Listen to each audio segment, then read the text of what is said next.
You don't belong here. He's not resisting. Keep recording. You have no idea who you're touching. Look at this, Officer Blake Reynolds scoffed with a cruel laugh as he grabbed a fistful of Marcus Ellison's shirt and jerked the black man's collar so hard that 2 buttons snapped off onto the pavement. A black man dressed up like a respectable citizen actually thinks that gives him the right to ignore a police officer. Before Marcus could answer, Blake shoved him backward with both hands. Marcus slammed against the side of the patrol SUV, and the neatly wrapped birthday gift he had been carrying flew from his grasp. The box burst open as it hit the concrete, sending a homemade cake, a greeting card, and a silver-framed family photograph crashing across the ground. Several people gasped. Blake looked down at the shattered frame and smirked. "Pick it up later," he sneered. "You'll have plenty of time after I teach you where black men like you belong when you think you're above the law." Marcus slowly raised his open hands, refusing to match the officer's anger. "I've done nothing wrong, officer." Blake laughed loudly enough for the entire festival to hear. He jabbed a finger into Marcus's chest, forcing him back another step. "Nothing wrong. That's rich. Every weekend I deal with people exactly like you, always acting innocent after you've already ruined everyone else's day." A few uncomfortable glances spread through the crowd, but Blake wasn't finished. He leaned in until only inches separated their faces, his voice dripping with contempt. "You should be thanking me," he mocked. "Without this badge, men like you would never learn where your place is." The cruel words hung in the air. An elderly woman covered her mouth in disbelief. A little girl clutched her father's hand as tears filled her eyes. Marcus never raised his voice. He never pulled away. He simply looked Blake in the eyes and quietly repeated, "Officer, please let go of my shirt." Around them, dozens of phones rose into the air, recording every second. And just beyond the growing crowd, an older man wearing a faded baseball cap watched the entire confrontation without saying a single word, his calm expression revealing nothing about who he really was. If you've ever seen someone judged before, they were even heard, stay with us, because this story is only beginning. Before we continue, tell us where you're watching from and what time it is in your city. And if stories about courage, dignity, and justice mean something to you, consider subscribing so you won't miss the unforgettable moment that changes everything. Hey everyone, somewhere ahead, the road bends and I have no idea what's waiting past it. That's exactly why I'm going. Come find out with me. 3 hours earlier, the Richmond Heritage Street Festival had been exactly the kind of place Marcus Ellison loved. Children chased one another between colorful booths, while local jazz musicians filled the warm Saturday morning with cheerful melodies. Food vendors called out friendly greetings, families spread picnic blankets beneath old oak trees, and volunteers handed out small American flags to anyone who wanted one. Marcus walked through the festival carrying a neatly wrapped blue gift box in one hand and a paper bag from his mother's favorite bakery in the other. He smiled every few steps as familiar faces waved at him. "Morning, Marcus. Happy birthday to your mom. Tell Miss Evelyn we'll see her at church tomorrow." Marcus greeted everyone with the same quiet kindness that had earned him respect throughout the neighborhood. At 32, he worked as a structural engineer for the city of Richmond, inspecting bridges and public infrastructure. His job rarely brought recognition, but Marcus never cared about praise. His father had always taught him that true character was measured by what a man did when nobody was watching. His mother, Evelyn Ellison, often joked that Marcus had inherited his father's patience instead of his own stubbornness. That morning marked her 60th birthday. Inside the blue gift box rested an old family photograph that Marcus had painstakingly restored after finding the faded original tucked away in the attic. Beside it lay a handwritten letter thanking his mother for every sacrifice she had made after long nights working double shifts to keep food on the table. She had no idea the surprise was coming. Marcus imagined the smile that would spread across her face when she opened it later that afternoon. Across the street, however, another man was beginning his shift with an entirely different mindset. Officer Blake Reynolds had been wearing the Richmond Police Department uniform for nearly 8 years. He enjoyed the authority far more than the responsibility. Only 2 weeks earlier, Blake had received praise from a lieutenant for making several aggressive arrests during a downtown operation. To him, numbers mattered more than judgment. Looking tough impressed supervisors. Admitting mistakes did not. As he drove slowly beside the festival grounds, his eyes constantly searched for someone who looked out of place. Instead of observing behavior, Blake judged appearances. Instead of asking questions, he made assumptions.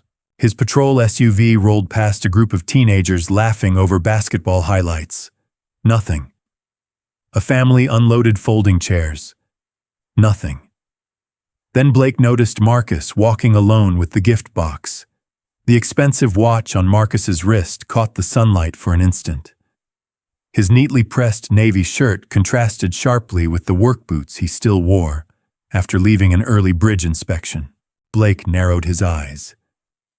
"Trying a little too hard," he muttered to himself. At that very moment, a radio call crackled through the patrol car. Unit 12 report of possible disturbance near the east entrance. Caller states a male is arguing with pedestrians. The dispatcher offered no description. No race, no clothing, no confirmation, only a vague report. Blake immediately accelerated toward the entrance.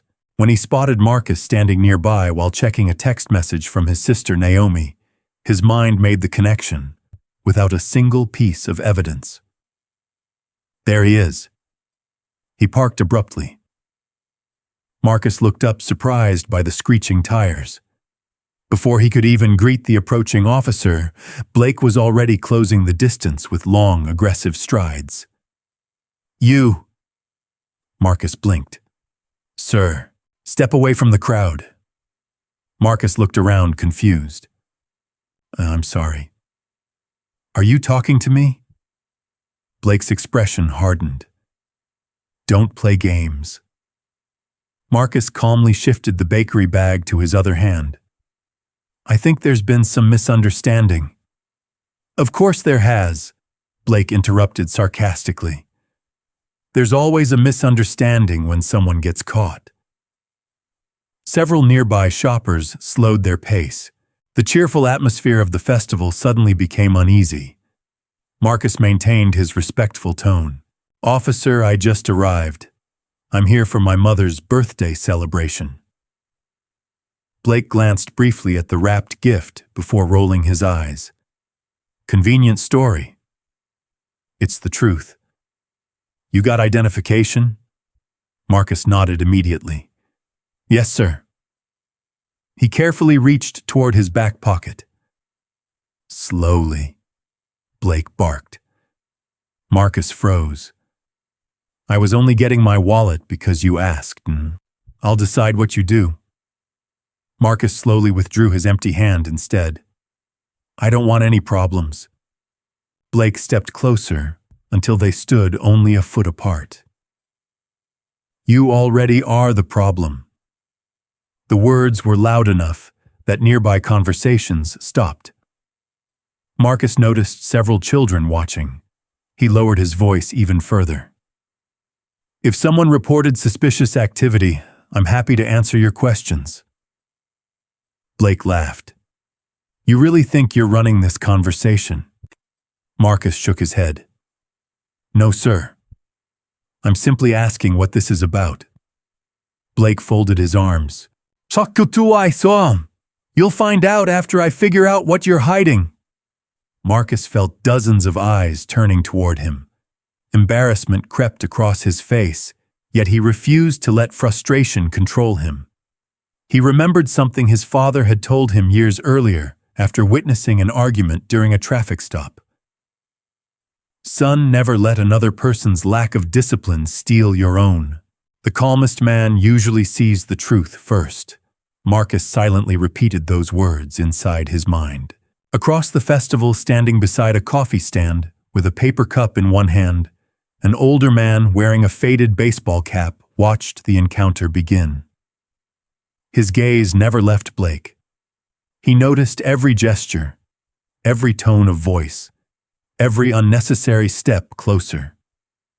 Yet he remained exactly where he was, waiting, watching, saying nothing.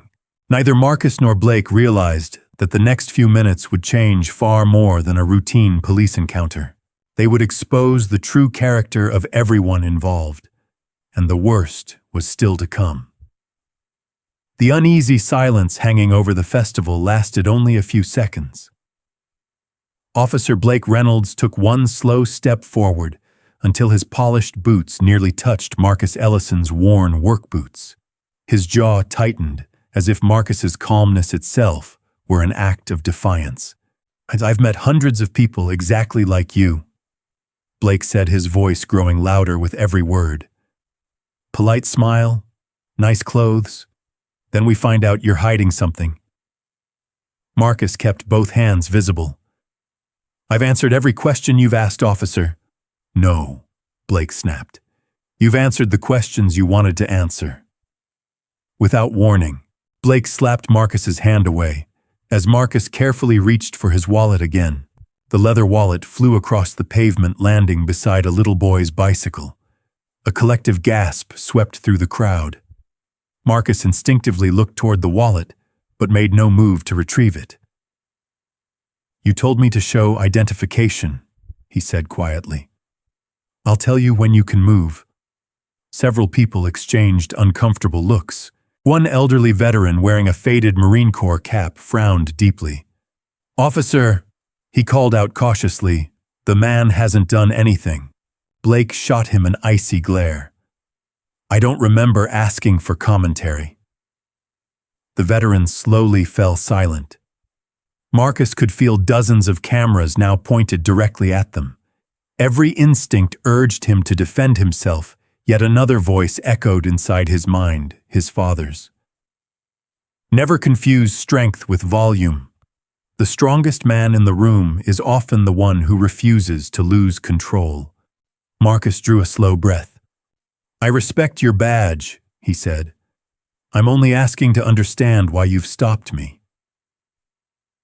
Blake let out a mocking laugh that carried across the festival. "You don't get to question me." He suddenly seized Marcus's shirt again, twisting the fabric so tightly that Marcus staggered forward. "There!" Blake smirked. "Now everybody can see what happens when someone refuses to cooperate." "Haven't refused anything." "Oh, really?" Blake shoved Marcus hard enough to send him stumbling into the side mirror of the patrol SUV. The mirror rattled violently. Children screamed. Several mothers hurried their kids farther away. Marcus caught himself before falling completely. He looked directly at Blake. His voice never rose. "Officer, please stop putting your hands on me." Those words only seemed to fuel Blake's anger. "What did you say?" "I said please stop." Blake leaned so close that Marcus could smell stale coffee on his breath. "You think saying please changes anything?" His finger jabbed into Marcus's chest. "People like you always think acting respectful erases suspicion." Marcus slowly shook his head. "I've given you no reason to suspect me. You were born suspicious." The sentence landed like a hammer. A stunned silence swept across the entire block. Even the musicians performing near the fountain stopped playing. One woman covered her mouth. Another whispered, "Did he really just say that?" Phones continued recording from every direction.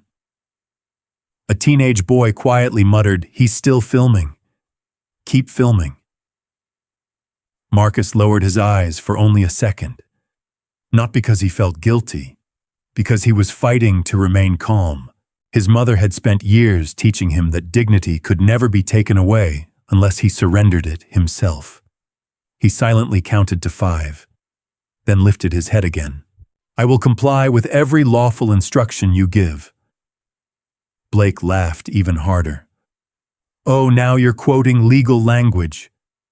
He looked toward the growing crowd. "You hear this? He thinks he's some kind of lawyer." A few uncomfortable chuckles came from people too nervous to challenge the officer directly. Most simply stared. Marcus noticed a little girl hiding behind her father's leg. She couldn't have been older than 9. Her eyes were fixed on Blake's hand gripping Marcus's shirt. "Daddy," her voice trembled. "Why is the policeman hurting him?" The father struggled to answer. I don't know, sweetheart." The little girl wiped away tears. "But he isn't fighting." Her innocent question spread through the crowd far faster than any accusation could. People looked at one another. No one could answer her, because she was right. Marcus had not threatened anyone. He had not yelled. He had not resisted. He had barely moved. Yet Blake tightened his grip again. "You know what?" Blake sneered. "I'm done listening." With one violent yank, he dragged Marcus several feet across the pavement before spinning him toward the hood of the patrol vehicle. The birthday card slipped from the torn gift box still lying on the ground. It fluttered across the asphalt before stopping at Blake's boot. Blake glanced down. The envelope read, "Happy 60th birthday, Mom." He deliberately stepped on it. His polished boot slowly ground the envelope into the concrete. Marcus's composure cracked for the first time. "Please." His voice was barely above a whisper. "Don't do that." Blake looked him directly in the eyes. "What? This?" He twisted his boot harder, tearing the envelope beneath the sole. "It's just trash." Marcus swallowed hard. Inside that card were words he had spent weeks writing by hand for his mother. The crowd erupted. "That's enough."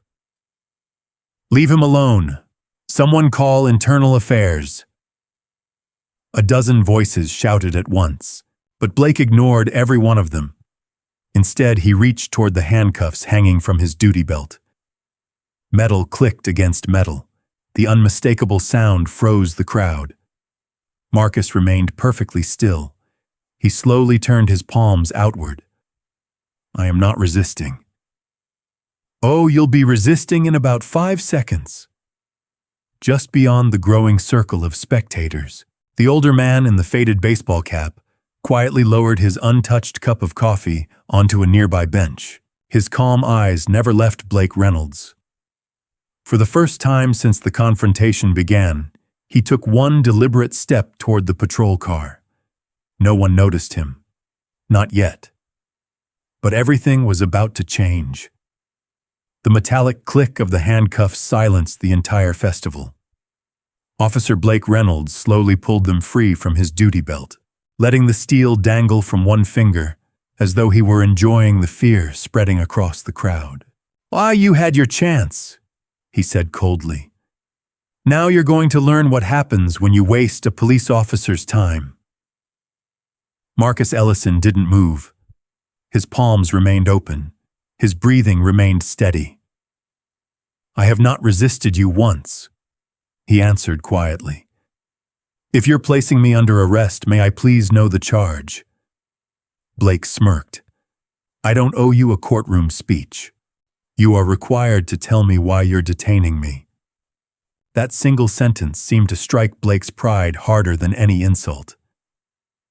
"Oh, so now the black engineer thinks he's an attorney." Marcus never corrected him. "I only know my rights." Blake stepped closer until the cold steel of the handcuffs touched Marcus's wrist. "Rights," he laughed. "Out here, my badge decides what your rights are." A wave of shocked murmurs rippled through the spectators. Several phones zoomed in. Someone whispered, "Did everyone hear that?"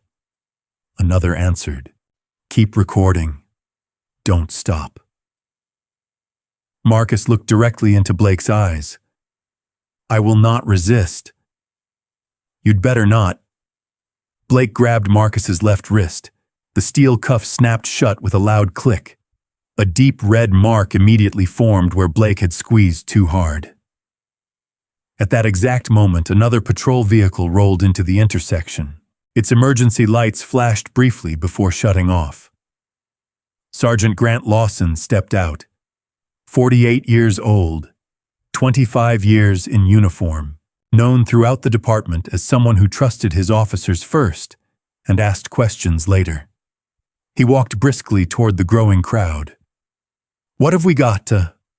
Blake answered before anyone else could speak. "Possible disorderly conduct." Subject became argumentative, refused commands. "I'm placing him under arrest." Grant nodded almost automatically. "You got witnesses. I've got all I need." Marcus calmly turned toward the sergeant.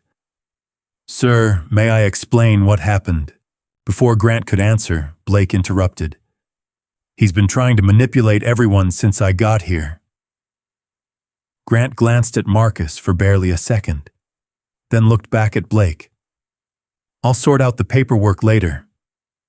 The words landed heavily. Several people in the crowd immediately protested.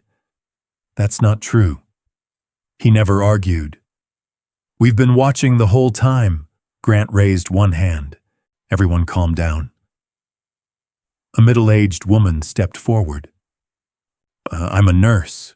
This man hasn't threatened anyone." Grant responded politely but firmly. "Ma'am, please step back while we complete our investigation." "But your officer—" "I said step back." Reluctantly, she obeyed. Marcus lowered his head for a brief moment. Not out of shame, out of disappointment. He had hoped someone would simply ask one question before deciding he was guilty. Instead, the decision had already been made. Grant finally addressed him. "Name, Marcus Ellison. Identification." "It's in the wallet." Officer Reynolds knocked onto the sidewalk. Grant looked toward Blake. "Is that true?" Blake shrugged casually. He dropped it. Marcus said nothing. Arguing over the truth would accomplish nothing now. Grant retrieved the wallet from beside the bicycle where it had remained untouched. He opened it. Driver's license, city employee identification, engineering certification. Everything appeared perfectly ordinary. Grant looked slightly puzzled.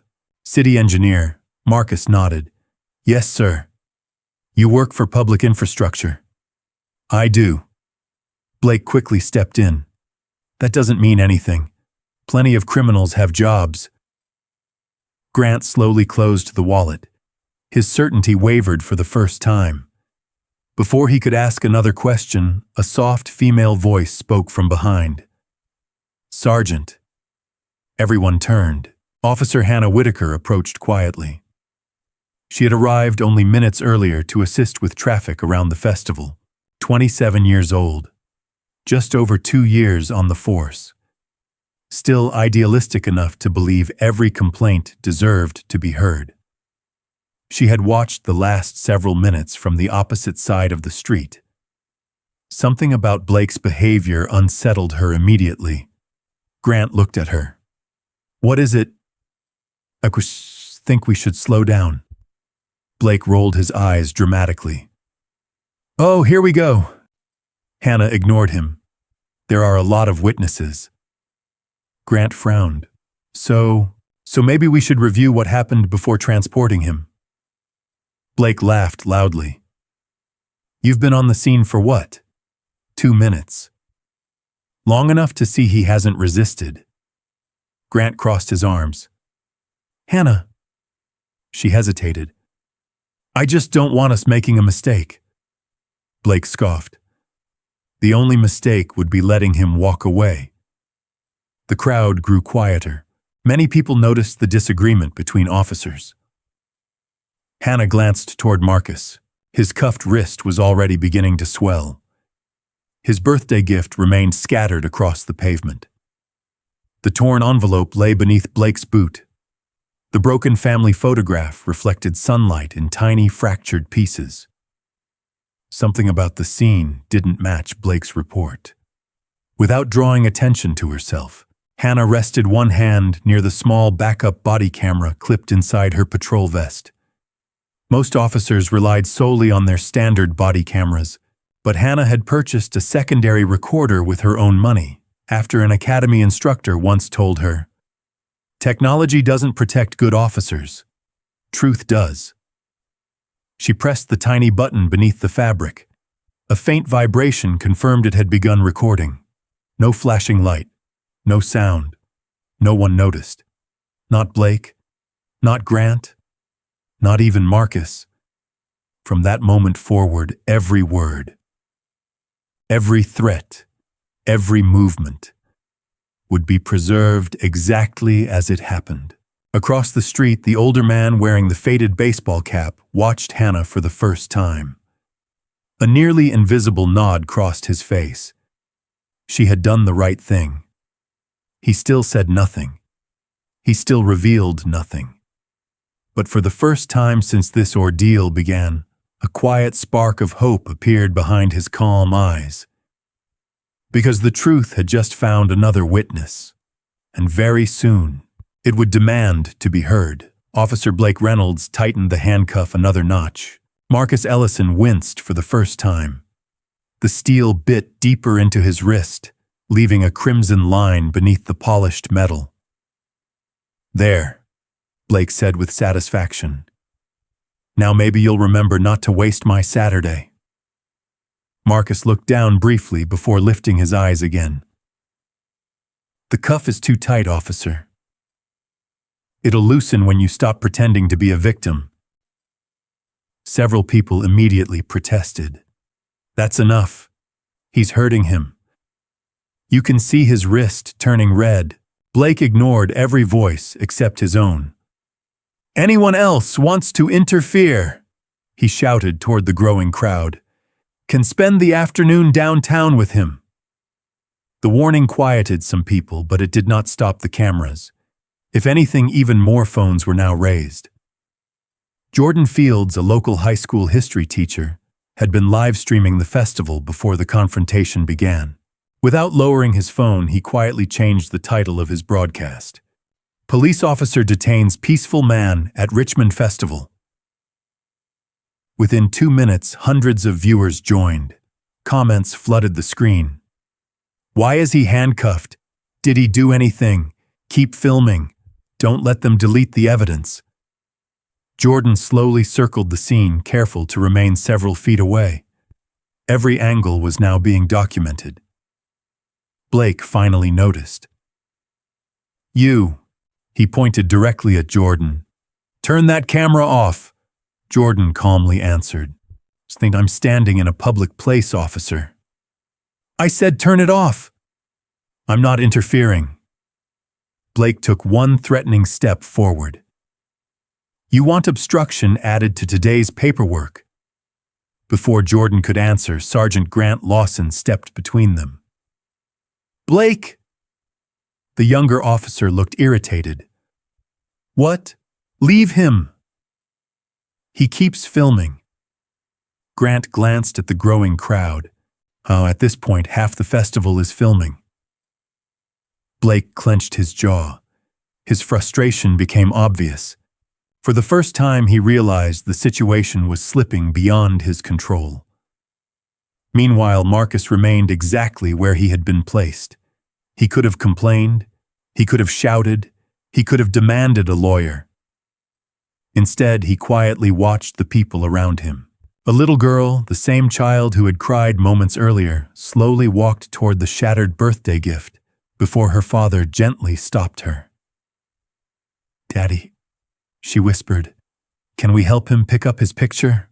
The father looked toward Blake, then toward Marcus. His voice carried quiet regret. "I'm sorry, sweetheart. We can't." "Why?" He struggled to answer. "Because Right now, they won't let us." Marcus heard every word. His heart sank. The broken photograph wasn't valuable because of the frame. It contained the only family portrait taken before his grandfather passed away nearly 15 years earlier. His mother treasured that picture more than almost anything she owned. Now shards of broken glass covered smiling faces that could never be photographed together again. Across the street, the older man in the faded baseball cap continued watching. He had not moved again. He simply observed every unnecessary command, every insult, every reaction. His calm demeanor never changed. Yet anyone paying close attention might have noticed something different. He was memorizing everything, not emotionally, professionally.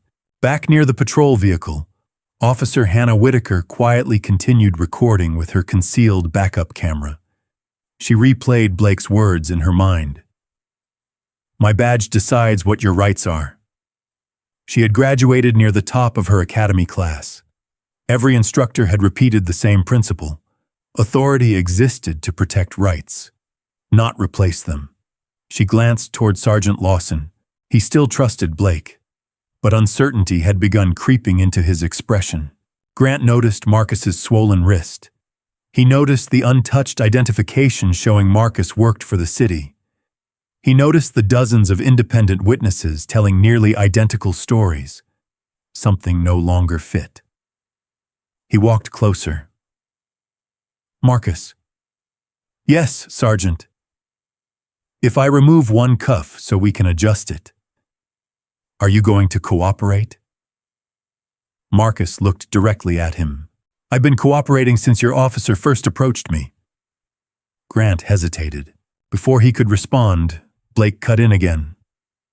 "Don't fall for it." Grant frowned. "Fall for what? They always act calm until they see an opportunity." Marcus closed his eyes briefly, then quietly asked Officer Reynolds. Blake looked at him. "My mother is waiting for me." "So, today is her birthday." Blake shrugged. "Guess she'll celebrate without you." A hush swept across the spectators. Even Grant looked uncomfortable. Marcus continued speaking softly, and everything in that gift was for her.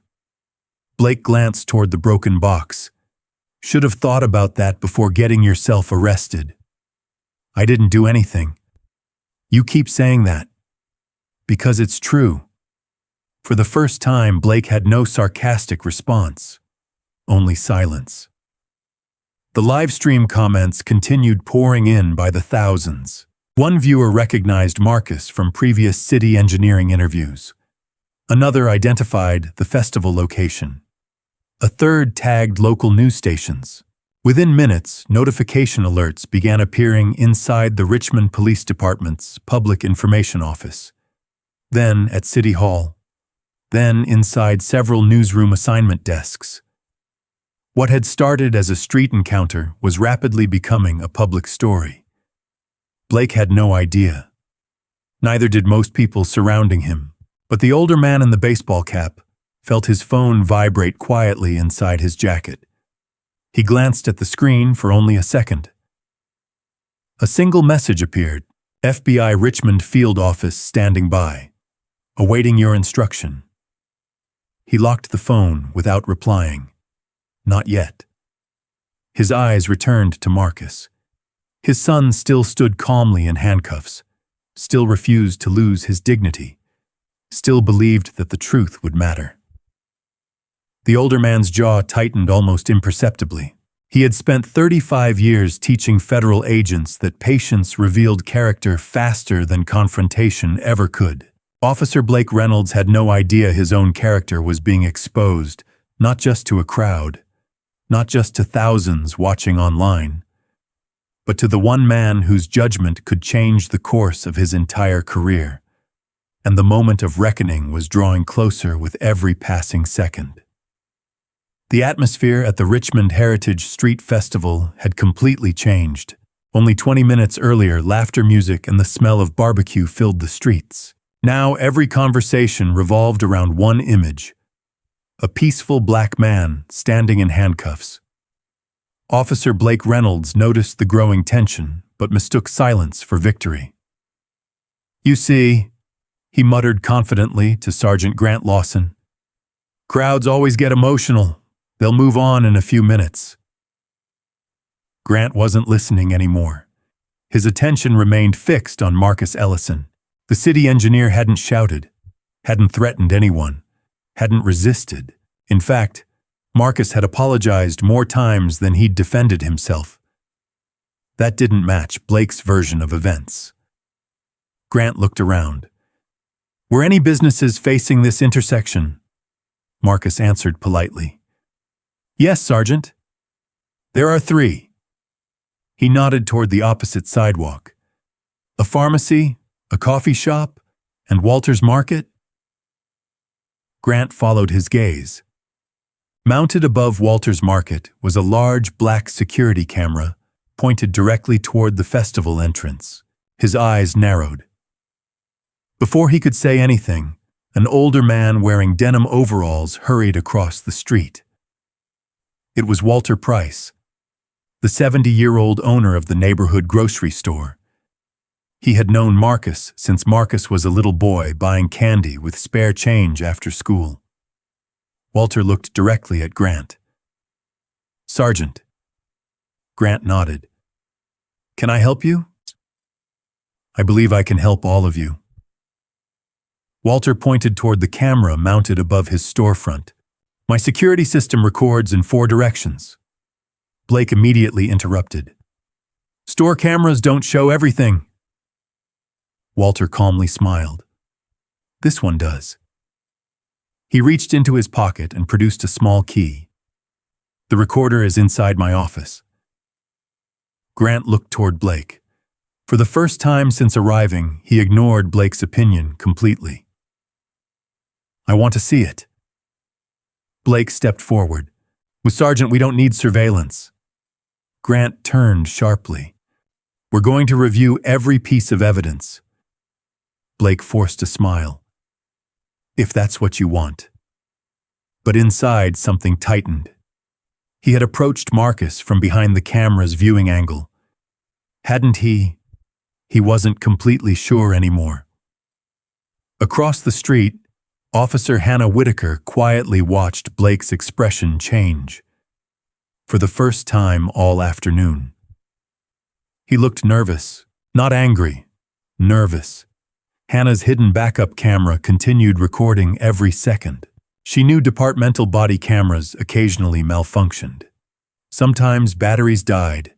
Sometimes footage mysteriously disappeared. But her recorder had nearly 6 hours of storage remaining. Nothing from today would be lost. Walter unlocked the office door inside his small market. Grant, Hannah, and Blake followed him inside. Marcus remained outside under the watch of another patrol officer. The crowd waited anxiously.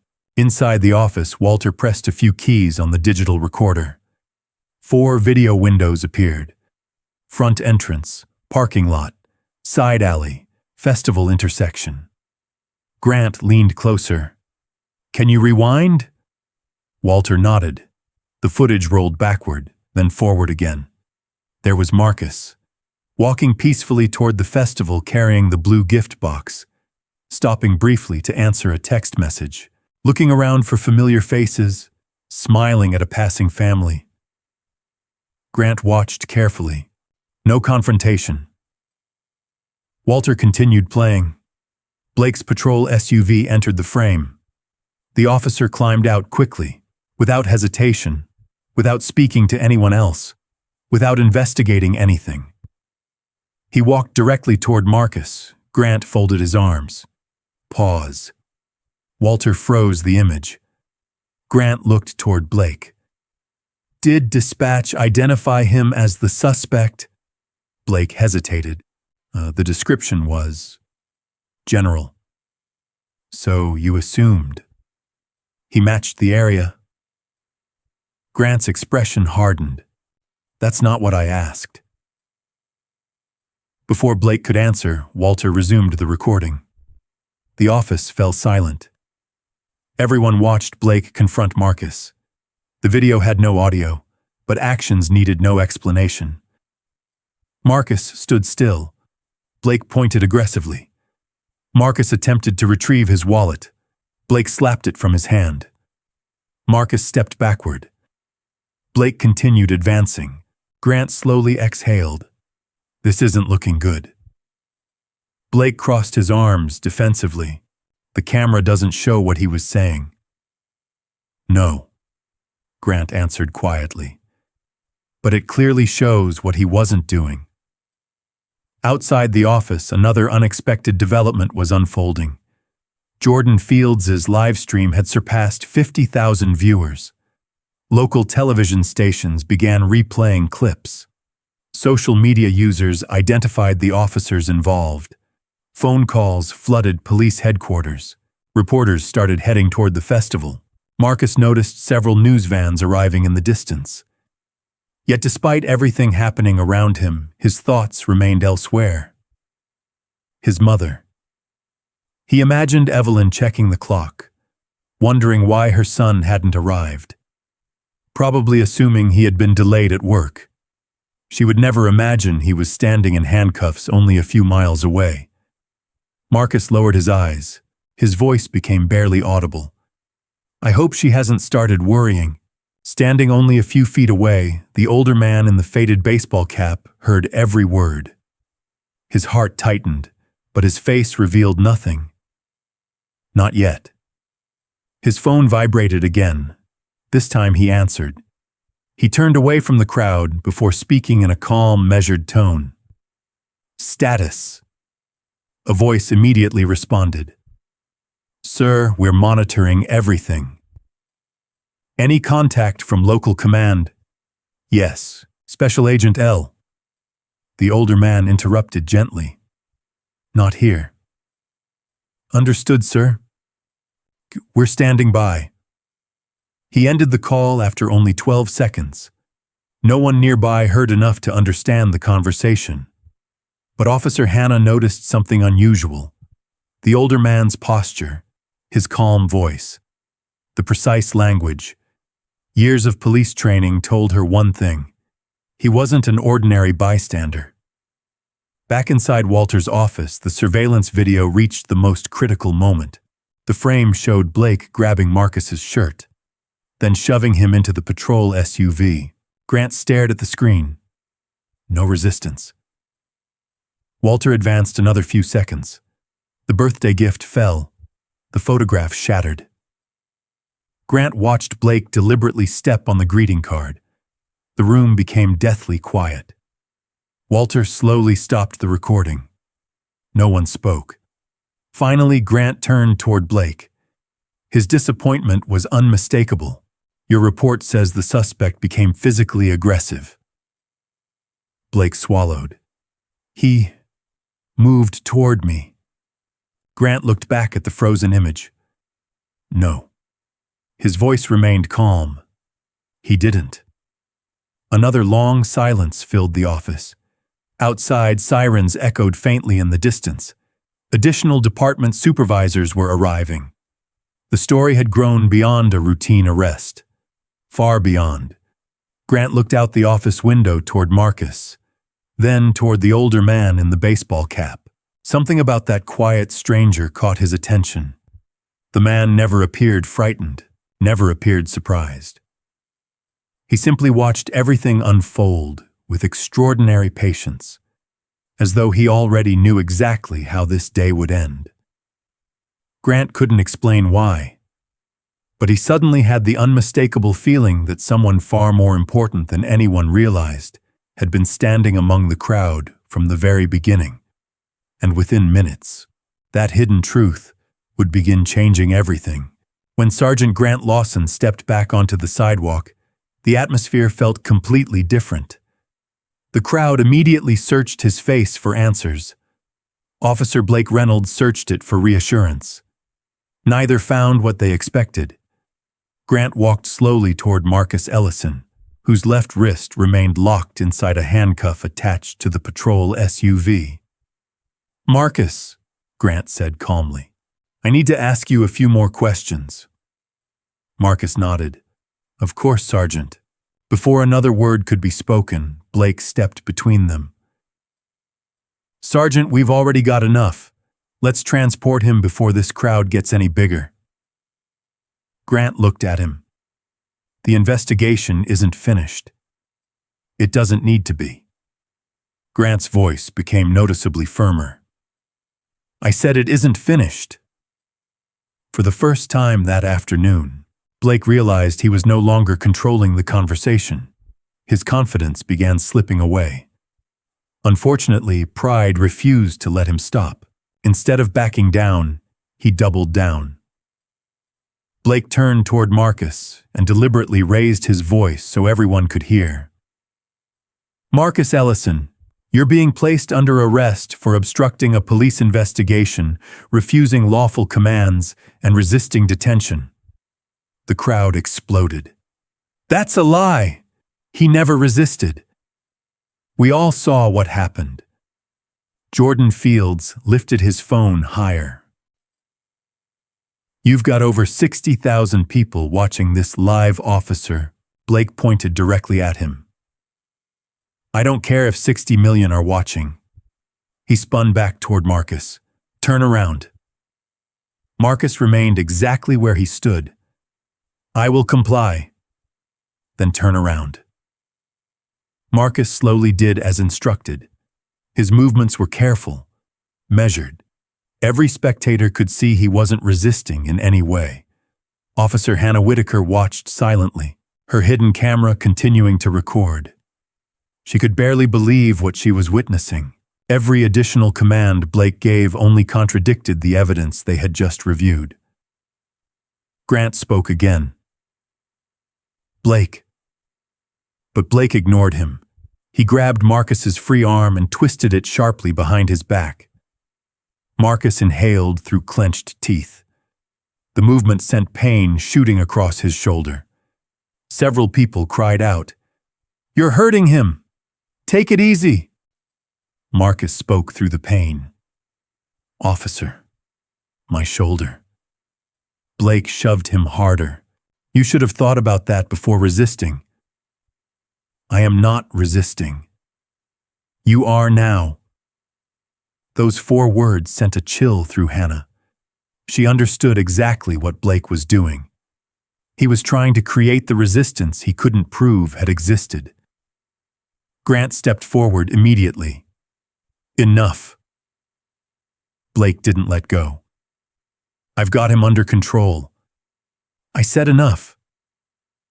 Their eyes locked. For a brief moment, neither officer moved. Then Blake reluctantly loosened his grip, but only slightly. His jaw remained clenched. His breathing had become noticeably faster. He could feel the situation unraveling around him. Across the street, local news crews began arriving. Camera operators hurried out of their vans. Reporters adjusted microphones while producers pointed toward the growing crowd. Within minutes, television cameras replaced cell phones at the front of the gathering. Blake looked around. The realization hit him all at once.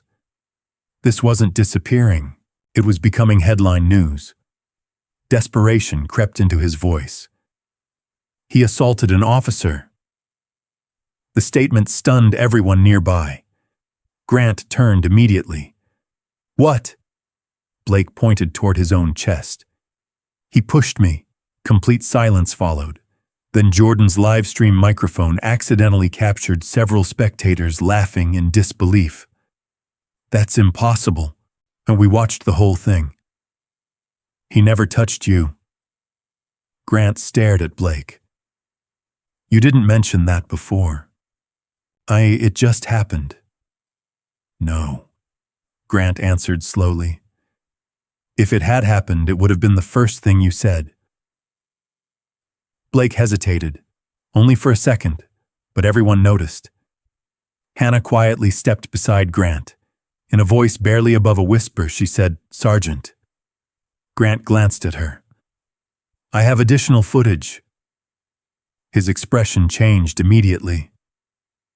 "What kind of footage?" "My backup body camera." Blake's head snapped toward her. You what? She met his eyes without fear. I recorded everything after I arrived. Blake felt the blood drain from his face. You weren't authorized. I am authorized to document incidents involving officer safety. Grant extended his hand. Secure the recording. I already have. It's uploading automatically. Those words struck Blake like a hammer. Uploading. That meant the footage could no longer disappear, no matter what happened next. For the first time all afternoon, genuine panic flashed across his face. He looked toward Marcus, toward the crowd, toward the patrol vehicle. His options were disappearing one by one. Yet instead of admitting the truth, he made one final mistake. Blake reached toward his radio. Dispatch suspect is becoming increasingly non-compliant. Request immediate transport authorization. Marcus stared at him in disbelief. I haven't moved. Grant looked sharply at Blake. He hasn't moved. Blake ignored both men. Suspect continues creating a hostile environment. The crowd erupted. Hostile. He's standing still. This is insane. Walter Price stepped forward. My cameras prove he's lying. Jordan raised his phone. The whole country can see he's lying. Hannah held her ground. My recording proves he's lying. For the first time, Blake found himself surrounded not by criminals, but by witnesses, dozens of them, each telling the exact same story. His voice became noticeably less certain. Everyone's against me because they're emotional. No, Grant answered quietly. They're against what they watched. At that exact moment, the older man in the faded baseball cap finally began walking toward the center of the crowd. His pace remained slow, unhurried, confident. People instinctively stepped aside without understanding why. Marcus looked up. His eyes widened ever so slightly. He recognized that walk. He had seen it since childhood. Steady, purposeful, disciplined. The older man stopped only a few feet away from the patrol SUV. He looked first at Marcus, then at the deep red mark around his son's wrist. A flicker of pain crossed his face before disappearing almost instantly. Finally, he turned to Officer Blake Reynolds. His voice remained calm, almost gentle. Officer. Blake barely looked at him. This doesn't concern you, old man. The stranger gave a slight nod. I believe. He paused just long enough for the entire street to fall silent. It concerns me more than you can possibly imagine. Every eye turned toward him. No one spoke. No one moved. The next sentence he was about to say would change every life standing on that street forever. An eerie silence settled over the Richmond Heritage Street Festival. Officer Blake Reynolds barely glanced at the older man standing before him. I said this doesn't concern you, Blake repeated impatiently. Go back to wherever you came from before you interfere with a police investigation. The older man didn't flinch. Instead, he looked calmly at Marcus Ellison. Marcus met his eyes. For the first time that afternoon, emotion broke through his composure. Dad. The single word was barely audible. Most of the crowd didn't hear it. Officer Hannah Whitaker did. Sergeant Grant Lawson did. Blake didn't. He simply rolled his eyes. Oh, great. Now the whole family's showing up. The older man stepped forward until he stood only a few feet from Marcus.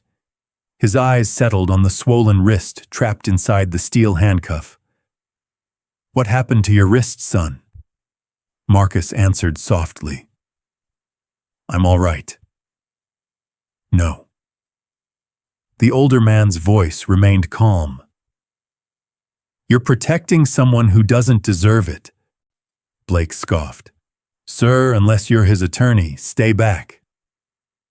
The older man slowly reached inside his weathered brown jacket. Immediately, Blake's hand dropped to his holster. Hands where I can see them. The crowd collectively held its breath.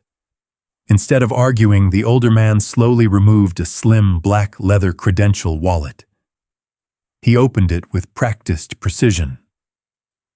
A polished gold badge caught the afternoon sunlight. Beside it rested a federal identification card. His voice never rose. My name is Raymond Ellison. He paused. Special Agent Raymond Ellison. A ripple spread through the crowd. Blake frowned. So what? Raymond looked directly into his eyes. I'm assigned to the Richmond field office. Another pause. Then came the sentence that stopped time. And Marcus Ellison. He turned toward his son. Is my son. No one moved. No one spoke. Even the music from a distant stage seemed to disappear. Blake stared at the badge, then at Marcus, then back at Raymond. His confident smile vanished. You. He swallowed. You're FBI. Raymond calmly closed the credential wallet. I've served this country for 35 years. His eyes never left Blake. And I've spent the last 11 training classes teaching law enforcement officers that authority is earned by integrity, not demanded through fear. The words landed harder than any shout could have. Grant instinctively straightened his posture.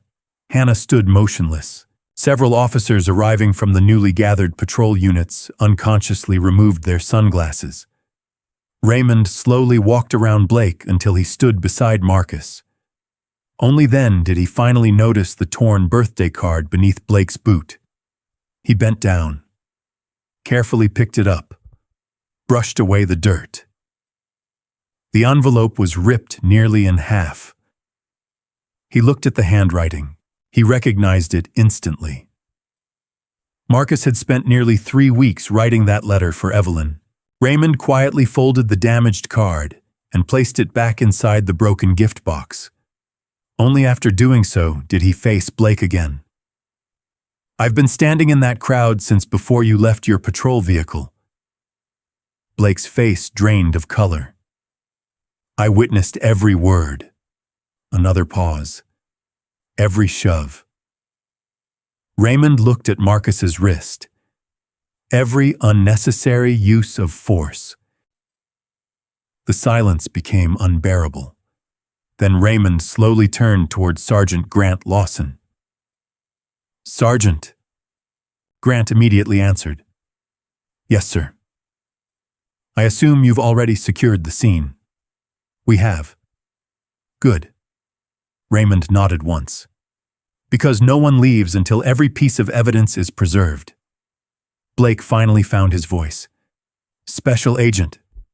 This is being misunderstood. Raymond looked at him. No. It isn't. You don't know what happened before. I do. Raymond interrupted without raising his voice. Then I watched from the moment my son walked into this festival carrying a birthday present for his mother. Blake opened his mouth. Nothing came out. Jordan Fields' live stream chat exploded. The old man is FBI. I knew something was coming. Keep recording. Within seconds, clips from the live stream began spreading across social media. Television reporters rushed closer. Camera lenses zoomed in on Raymond's badge. Microphones stretched toward him. He ignored every one of them. His attention remained fixed on Blake Reynolds. You assumed my son's guilt before asking his name. Blake remained silent. You struck his wallet from his hand. Silence. You grabbed him by his clothing. Silence. You shoved him against a police vehicle. Silence. You handcuffed him. Silence. You publicly humiliated him. Each sentence struck harder than the last. Raymond never raised his voice. He didn't need to. Truth carried enough weight on its own. Then he said something no one expected. "I did not stop you." Grant looked surprised. Neither did Hannah. Raymond continued. "Do you know why?" Blake slowly shook his head. "Because I needed to know whether this was one bad decision." He paused. "Or your character." The words pierced deeper than any accusation. Raymond looked around at the crowd. Character reveals itself when people believe no one important is watching. He turned back toward Blake. "What, you believed you were dealing with an ordinary black man?" Another pause. "You were." Marcus lowered his eyes. Raymond gently placed one hand on his son's shoulder. "My son deserves respect." He looked directly at Blake. "Not because he's my son." Then toward the crowd. "Not because I'm FBI." His voice carried across the silent festival. He deserved respect because he is an American citizen. A wave of applause erupted. Not loud, not celebratory, respectful, emotional. Several people wiped tears from their eyes. The little girl who had cried earlier smiled for the first time all afternoon. Blake stood frozen. Every excuse he had prepared dissolved beneath the weight of the evidence surrounding him. Security cameras, live streams, witnesses, backup body camera footage, and now, an FBI special agent who had watched everything with his own eyes.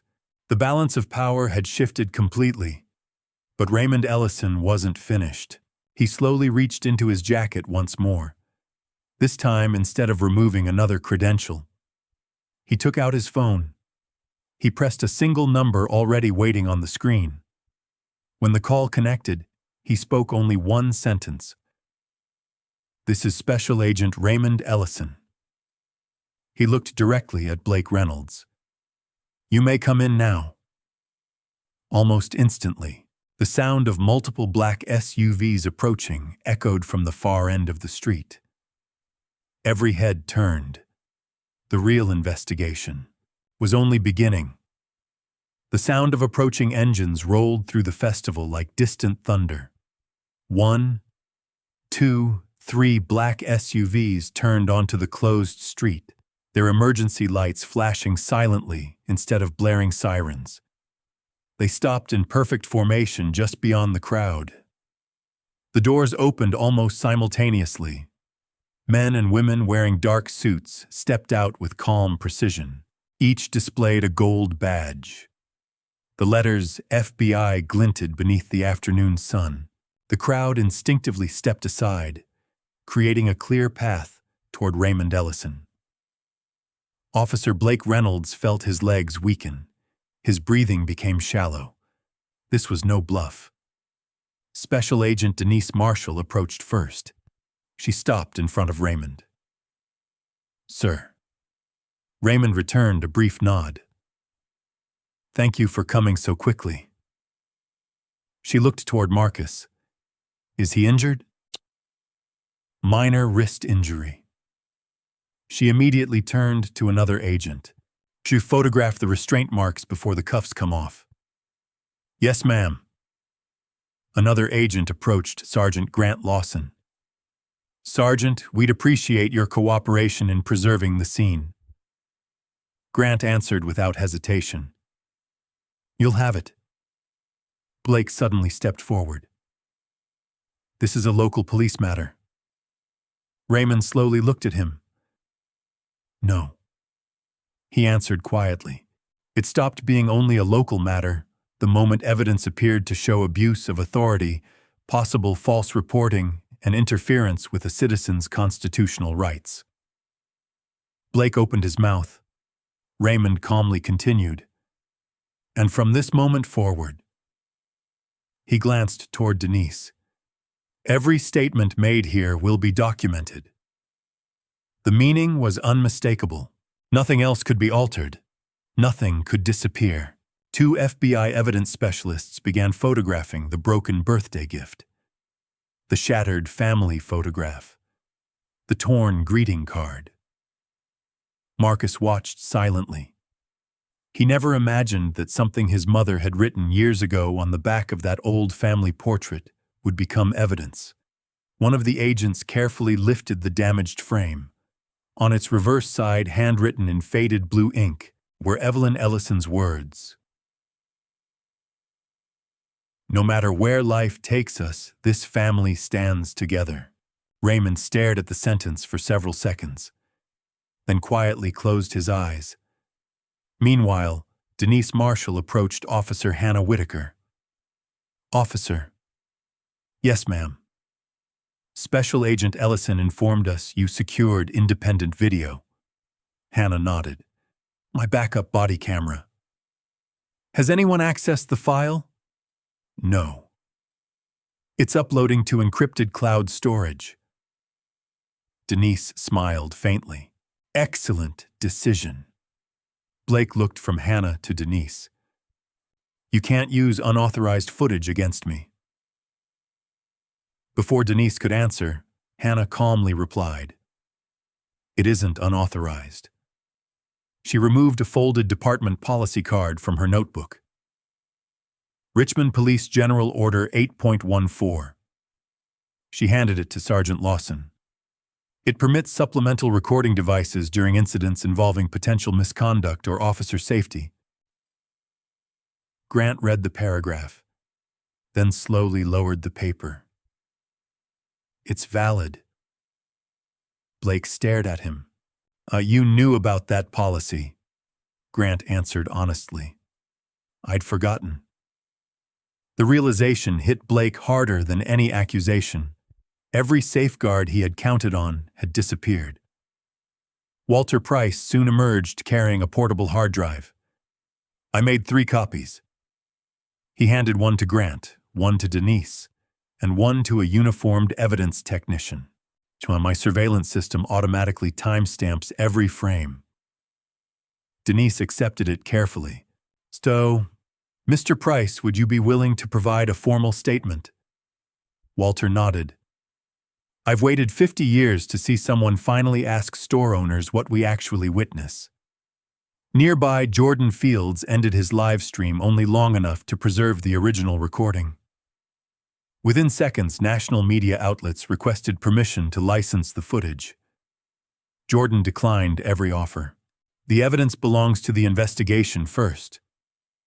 Raymond heard the response. He walked over. "Thank you."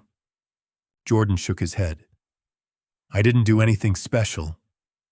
Raymond smiled gently. "You reminded people that truth matters." Only then did Raymond return to Marcus. An FBI medic knelt beside him. "I'm going to remove the handcuff." Marcus nodded. The steel clicked open. A deep purple bruise circled his wrist. Several people gasped. The medic examined the swelling. "You'll need X-rays," Marcus quietly answered. "I'll be all right." Raymond looked at his son. "You don't have to be strong every second." Marcus managed a tired smile. "I learned that from you." For the first time all afternoon, Raymond's composure almost broke. He placed one hand on Marcus's shoulder. "I'm sorry." Marcus looked surprised. "For what?" "I should never have had to watch my son endure that." Marcus gently shook his head. "No.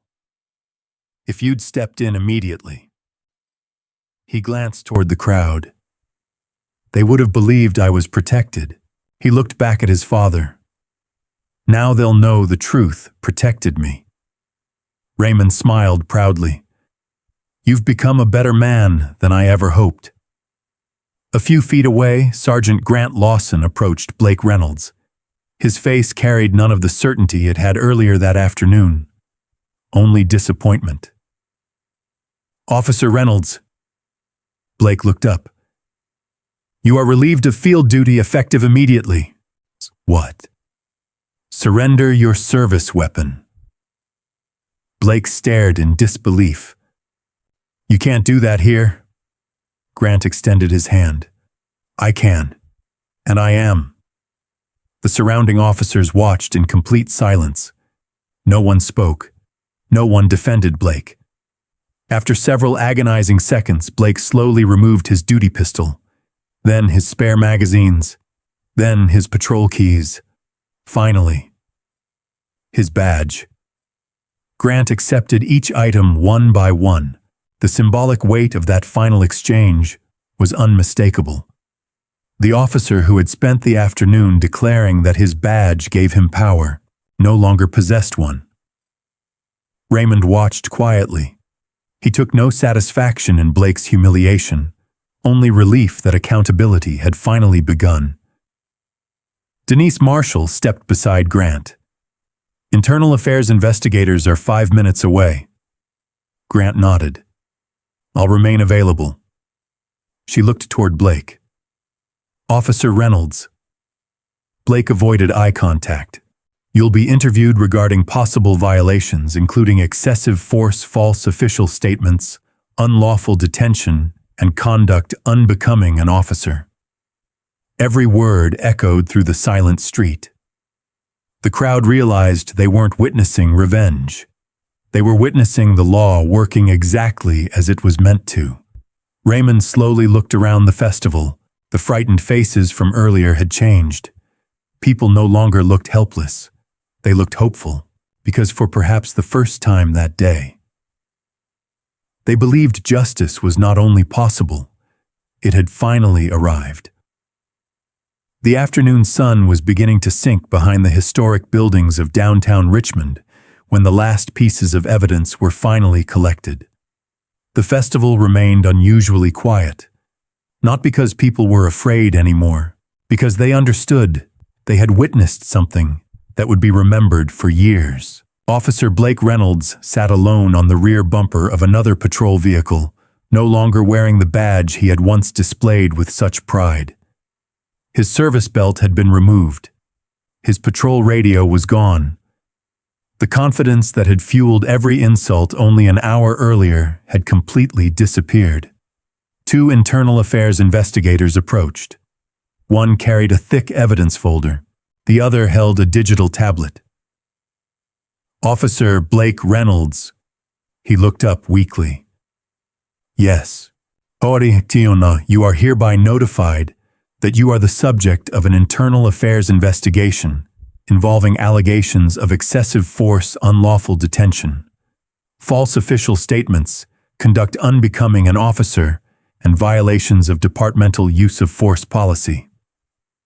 Blake lowered his head. The investigator continued. Effective immediately. Your police powers are suspended pending the outcome of this investigation. No one applauded. No one celebrated. Justice did not need applause.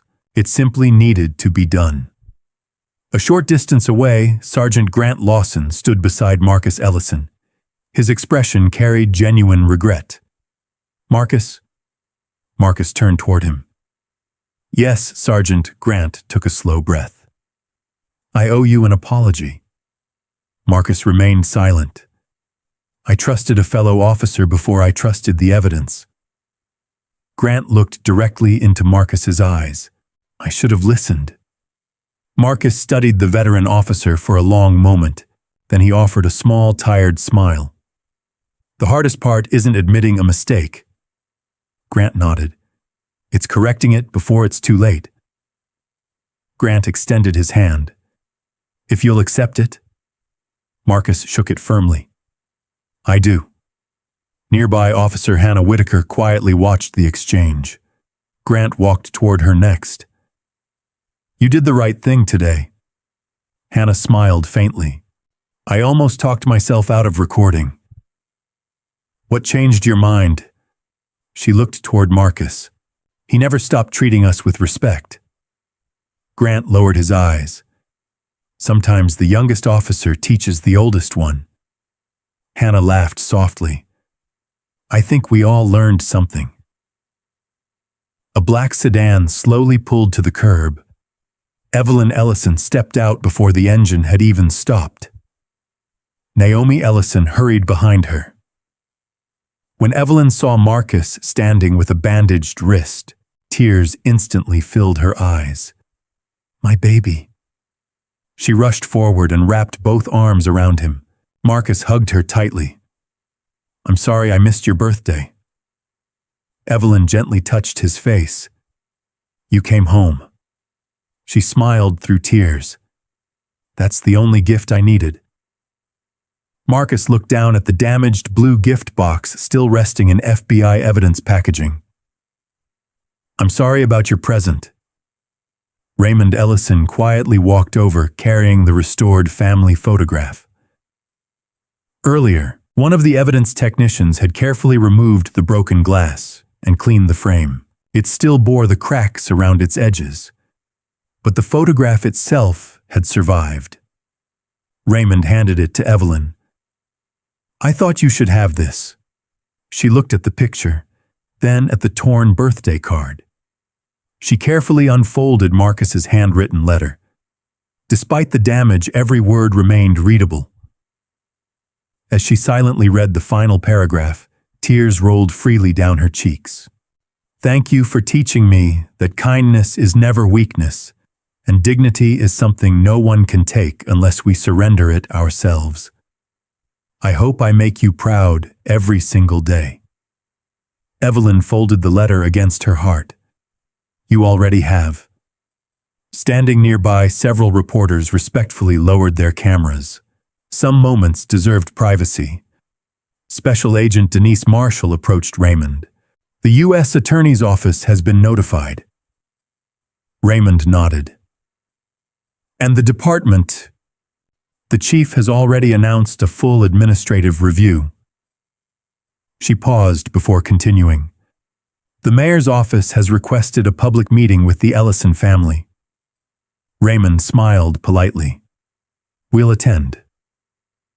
"But not for recognition." Denise understood immediately. "It will be about reform." Exactly.